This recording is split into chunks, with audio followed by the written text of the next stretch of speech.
कभी कभी हम इतने व्यस्त हो जाते हैं कि अपनी प्रियजनों के लिए समय ही नहीं निकाल पाते।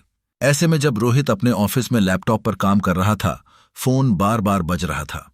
उसकी माँ का फोन हर दिन आता था, लेकिन रोहित की आंखें सिर्फ काम पर थीं। उसमें यह एहसास ही नहीं था कि वो खुद को किस राह पर ले जा रहा है। रोहित के लिए ऑफिस, मीटिंग्स और काम की दुनिया ने उसे ऐसा व्यस्त कर दिया था कि हर बार माँ के कॉल्स को अनदेखा करना उसकी आदत बन गई थी। वह मन में सोचता, बाद में संपर्क करूंगा, जबकि असल में वह जानता था कि उसका ये बाद कभी नहीं आता। फोन की स्क्रीन पर माँ का नाम चमकता, लेकिन वह बस इग्नोर करके आगे बढ़ जाता। वह समझता था कि काम की दुनिया में ही सब कुछ है, लेकिन वो एक महत्वपूर्ण रिश्ते की अनदेखी कर रहा था। एक दिन रोहित अपने दोस्तों के साथ कैफे में था जब एक बार फिर माँ का फोन बजा। उसने उसे साइलेंट कर दिया, यह सोचकर कि अगले समय पर बात कर लेगा। लेकिन किसे पता था कि यह उसकी जिंदगी का एक निर्णायक पल होगा। अचानक घर से इमरजेंसी कॉल आया और उसे दौड़ते हुए अस्पताल जाना पड़ा। लेकिन इस बार माँ का फोन नहीं उठाया गया।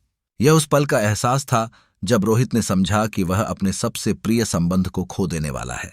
अस्पताल में जब रोहित ने माँ को बिस्तर पर लेटा देखा, उस वक्त उसके हाथ में फोन था। आखिरी संदेश पढ़ते ही उसके आंखों से आंसू बहने लगे।